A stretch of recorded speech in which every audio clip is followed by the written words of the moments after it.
Hi everyone, I'm here back for some quick thoughts on an accessory that you can use, um, the Voigtlander lenses, VM lenses on a Nikon Z6 or any Z series camera for that matter. So in my video about the review of the 35 Apple, somebody asked like how this works on video. So I figured take one for the team, uh, buy the adapter, and see how it works. Now, mind you, I'm not a video shooter by any means. I'm barely a stills photographer.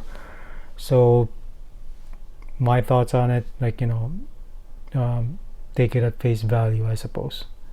Um, all right. Just like some quick thoughts. This is the Fotasi. I don't know how it's pronounced. I bought from Amazon, I believe, for $15. Yeah, I figured I mean I chose this because I found like the one in B&H photo, like under their house brand, the Velo brand is strikingly similar to this, but the Velo brand is like I don't know, like 35 or like something more expensive. So I figured if B&H is thinks it's good enough for their house brand, I figured this should be quality enough. I mean, plus it's like $15. I figured if it collapses on 3 uses, I don't care. I don't really use this on I don't really use manual focus lenses on the Z6 because the experience is not for me. So anyway, so this is the lens. So this is what it looks. Oops, that would have been unfortunate. All right, so this is how it looks like mounted. So you mount this thing as if it's a lens. There's I mean, the build quality is pretty solid for something that's less than $20. I mean, I've used adapters in the past, like the Photodiox ones, which are more expensive and much flimsier than this one. So I mean, $15, there's I mean, there's no sharp edges or anything like that. So it's again, nice surprise. So you mount it like this. There's a little bit of play. I mean, it's again less than $20. The tolerance is probably not as tight as OEM lenses, but I mean,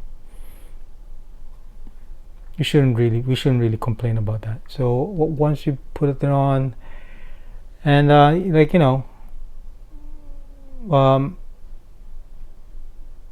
just like any other third party unproven adapters, first time you mount the lens into the thing, yeah, just like you expect, it's a bit nerve-wracking because you don't know if you'll be able to pop the lens off after mounting it.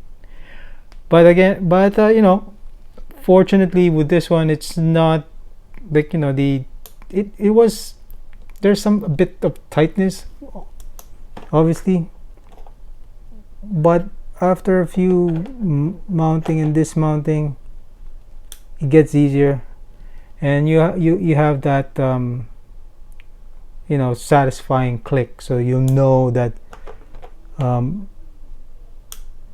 and it I mean, you'll feel that there's a bit of resistance as you mount the lens fully into the adapter. Right. Okay. So for that, I don't know how I'm gonna splice it in this video. In the next couple of videos, you'll see you see the lens mounted, like one with a 35, one with a 50 millimeter. um, there's going to be a shot with the Atomos Ninja, so you'll see like how much focus breathing you see when you as you focus with either of the lens. I mean, you'll see that there's like some focus breathing.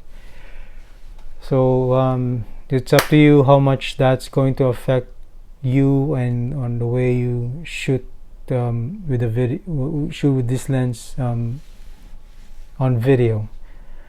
I mean, other than that, like, you know, the